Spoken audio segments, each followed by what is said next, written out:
তৃণমূল কংগ্রেসের জয় 100% এখানে বিজেপির কোনো অস্তিত্ব ছিল না, থাকবেও না।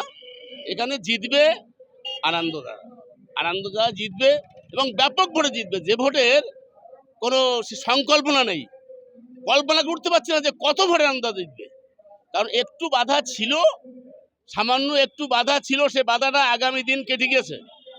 ফিরোজ কামাল গাজী ওরফে বাবু মাস্টার দলে যখন আবার ফিরে এসেছে, আমাদের সেই কান্ডারি স্বপ্নের রাজকুমার, সুতরাং কাঁধে কাঁধ মিলিয়ে আনন্দদাকে আমরা জয়যুক্ত করব এবং বহু ভোটে জয়যুক্ত করব।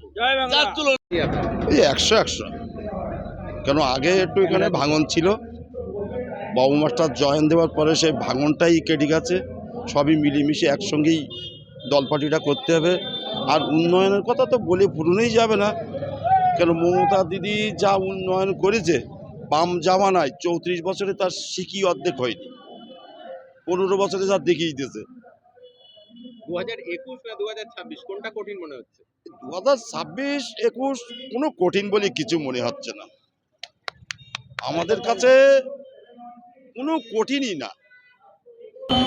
দেখুন, হিঙ্গলগঞ্জ বিধানসভাটা হচ্ছে 2011 সালে এখানে প্রথম দিদি ক্ষমতায় আসায় আমরা সেইবার একটু পিছিয়ে ছিলাম, আমরা জিততে পারিনি। কিন্তু 2016 সালের নির্বাচন থেকে আমরা এখানে জয় জয়কার তৃণমূল এখানে দুর্গয় ঘাঁটি, তৃণমূল এখানে জিতছে।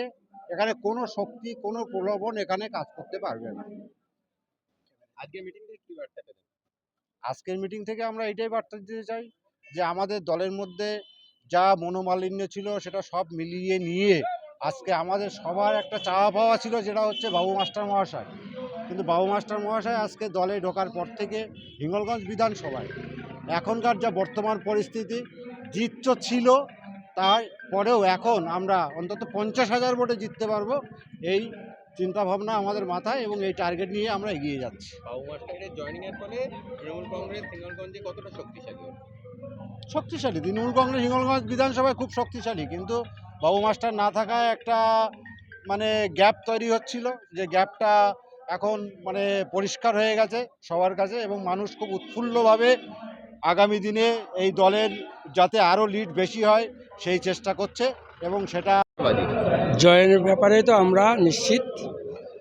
এর আগেই আমরা জিতে গিয়েছিলাম যখন বহিরাগত একজন প্রার্থী হয়েছিল, আর তারপরে আরও একজনকে পেয়েছি আমরা, যে এই বড় একটা বিশাল জাহাজকে কিনারায় নিয়ে যেতে পারবে। তিনি হলেন ফিরোজ কামাল গাজী।